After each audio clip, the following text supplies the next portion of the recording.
I think that's the heart of it, though, is that we need to review refereeing the person, the individual level, the human side of it, because we just keep adding more technology to it, and the implementation will always be flawed because the refinements are needed on the human side. But yeah, it's crazy the amount of time it's getting added. It needs to be reduced. You shouldn't be playing essentially an extra half of a half because Yeah, maybe somewhere in the game, insane. it's insane. Period. End of story. Question 1 today comes from Veronica Klingle 160. They say, who do you all think is the quote it girl of the free agency that clubs will be looking to sign? Now, there's already been a lot of signings. Yeah. I'm going to go ahead and say those players are off the table. It's as of today, Monday, December 9th. Who is the still current it girl, Sandra, that is a free agent? Oh, Who do all goodness. the clubs want? The one that all the clubs want, it's tough because there's a big name like Martha, but I don't know if all the clubs want to get Want into her. negotiation for her. So I'm gonna go similar vibe, same country, younger player. I'm gonna say Caroline. Yeah, it's a great shout. That's a Yeah, great that shout. is a really good one. I'm just reviewing who's available again because Lord knows we just did this the other day, but like apparently I am Caroline, Dory. I'm like, what? Caroline's a really good shout. I Yeah. don't think she's going to leave North Carolina. So I hope that's not. definitely an it girl, but perhaps because she hasn't signed, there's no announcement yet, means that money's being thrown around. And Mm, that's the beauty of free agency. Players get to say where they want to go based on style, coaching, players around them, and money. I'm going to throw Midge Purse on this it girl list. that's who I was A lot of thinking money though. too. Yeah. Let me find somebody that's not that because Oh, you could have said her. There, I have a it's couple okay. down. I just keep There's waiting. actually there's an overwhelming number of free agents right now. Um, you know what? Vanessa DiBernardo. Like I feel That's like the she's one. a good get. I don't know if she'll be the it girl, like Sandra said, like, yeah, of course, the no-brainers like a Marta, but I feel like there's a greater chance that the fires could get stoked around Midge if people are willing to Mhm. spend. But also a team like, I don't know, the Dash like to spend. Doesn't necessarily mean They're players want to showing go them that way, but they the could use, yeah. Can you imagine mid-first the Houston Dash? Crazy. Yeah. Okay, these are good. Let us know your it girl of this NWSL free agency. Question number 2. Goal Sweeper 1999 says, do you think the already egregious stoppage time in the NWSL continues to get worse, or can there be rules put in place to combat this phenomenon? This year in the NWSL, we saw stoppage time at an all-time high, and mainly stoppage time, right? Big picture, it's to prevent time wasting. And they calculate the time based on substitute, assessment of injured players, time wasting, removal of injured players, cards that are being given, delays from VAR checks. Is this going to change, Sandra, or do we just expect 15 minutes moving forward? I mean, I hope it's going to change. I think there's got to be like a sweeping data collection type of thing over the course of 2024 specifically when it comes to NWSL because I mean, shout out to the question that these are the games that they're asking about. So I do wonder if maybe when you go through that data collection and you find that so much of that extra added time is because of VAR checks or back and forth or the amount of time it takes to go from one point to a certain part of the field, review that footage, etc. If the data shows that that is what it is that is tacking on the extra time, then maybe that's where you try to target some things. Maybe you introduce like a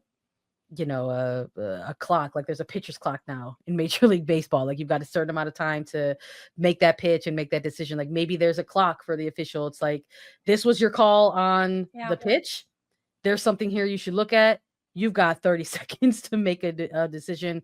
If it's inconclusive, then you have to stand by your call You that you could made on also the field. arguably do that for injuries, right? Depending on the severity of the injury, like a lower body injury, you have Yeah. 20 seconds on the pitch with your training staff, and then you have to get them to the sideline so we can redeem play. I said Yeah. lower body because head injuries, right? Neck, you Yeah, don't want to bring Right. it. different category for sure. So I think again, I think there needs to be like I would, because I would love to see it too. Someone give me the data on like how much stoppage time was added for these different varying reasons. Was it more based on VAR? Was it more injury stuff for the players where they were trying to get more tactical? Let's figure it out.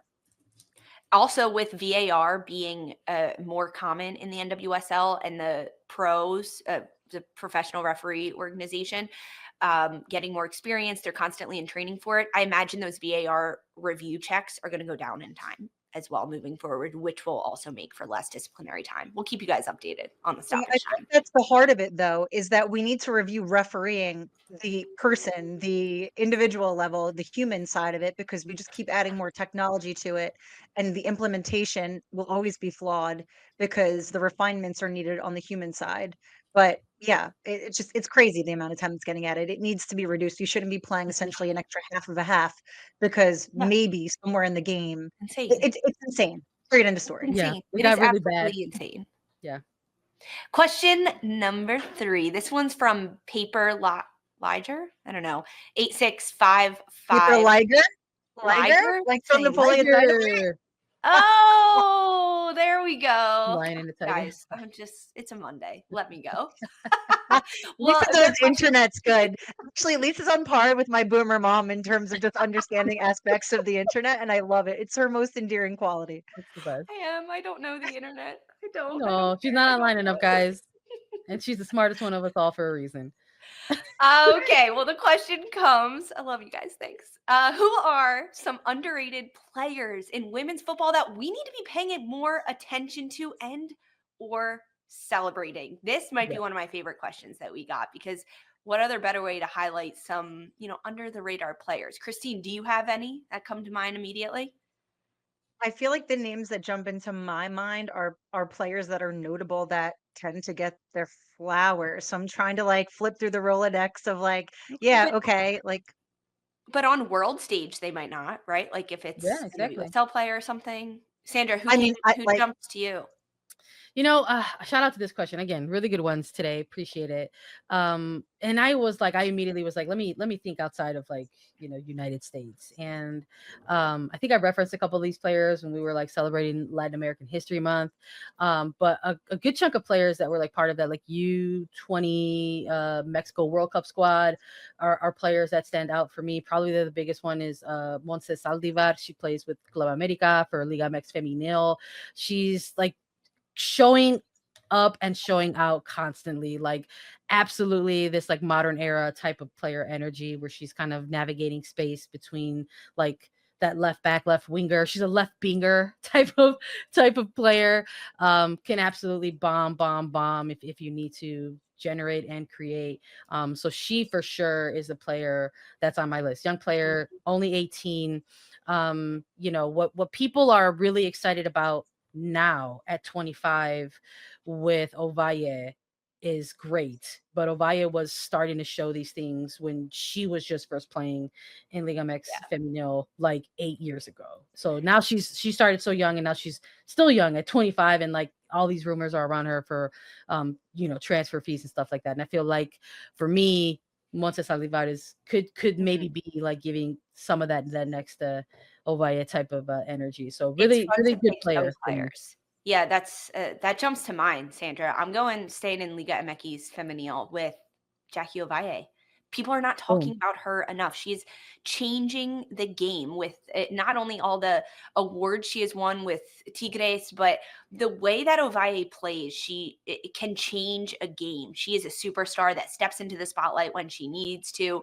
And honestly, because Mexico hasn't been as good in the last couple of years, I don't think she's gotten the spotlight that she deserves, right? At the international level, at the club level, Jackie Ovalle is so good. I mean, honestly, the Tigres team is so stacked. Like Tembi Katlana, the South African forward, the way that Katlana plays with Ovalle, and also there's Jenny Hermoso on that team. Just people aren't talking about Liga MX Femenil enough in general. Guys, go watch that league because it is so fun. I love how this has turned into like a Liga MX Femenil segment. Incredible. Shout out to the question. Love it. And you didn't even mail me any tamales. Come on. Oh, sorry. Giving the love. I also have Julia Gwynn with Bayern Munich, the German. Oh, she's so good. Stayed back.